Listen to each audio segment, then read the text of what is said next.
Alrighty, sweet. So sorry this is late. It's been just a cooling down week this time because of the whole like Maroon Bells trip. So we just wanted to relax this week, so that's why I didn't really upload. There hasn't been anything we did or anything that's memorable. We pretty much just learned about God and sacrifice system and how it all works. And we've been focusing on that mainly in Genesis. And then in 30,000 feet, we went through like the different types of sacrifices and why they were, why it was that way. But we just pretty much learned that like ever since the beginning, when Adam and Eve sinned, that God killed an animal to cover them. And so that's just pretty much the whole like sacrifice thing where man would kill an animal to cover them. And they were just giving it up, saying it's not mine anymore, it's God's. And then they were also had to do it so the blood would get on them and they'd realize, get this living, breathing thing. It's in severe pain and they're realizing my sins did that to that animal. We just learned about how originally the sacrifice was from God to humans, how he was like, this is how it's done. It all led up onto the cross, which is like, yeah, Jesus died for us. And so he was the last animal. And so now all the animal sacrifices is done. That's why we take communion, is just to remember.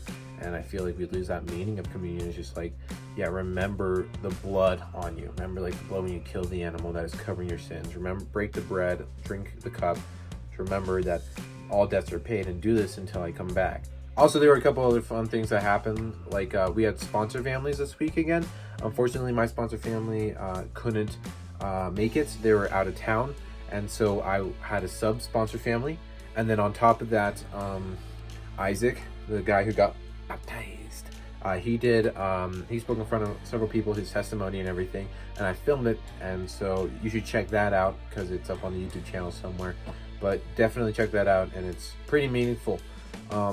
It's pretty crazy how far he's come. Also, during Saturday night service, there was a guy named Corey Ard. I recommend going to his website. It's CoreyArd.com, and it's pretty much just well, he explains it better than I can. I was with a local nonprofit in the city for 8 years doing outreach and evangelism and community development for a long time called World Challenge, founded by a guy named David Wilkerson. And I felt like the Lord was calling me into a new season. And so I resigned from that position and took on urban missionary work.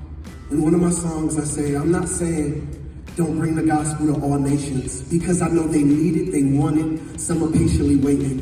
I'm just saying, we all are God's hands and feet. We need them in our backyards just as they need them overseas. And so it's not an either or, it's a both and. The mission is here too, and the mission is there.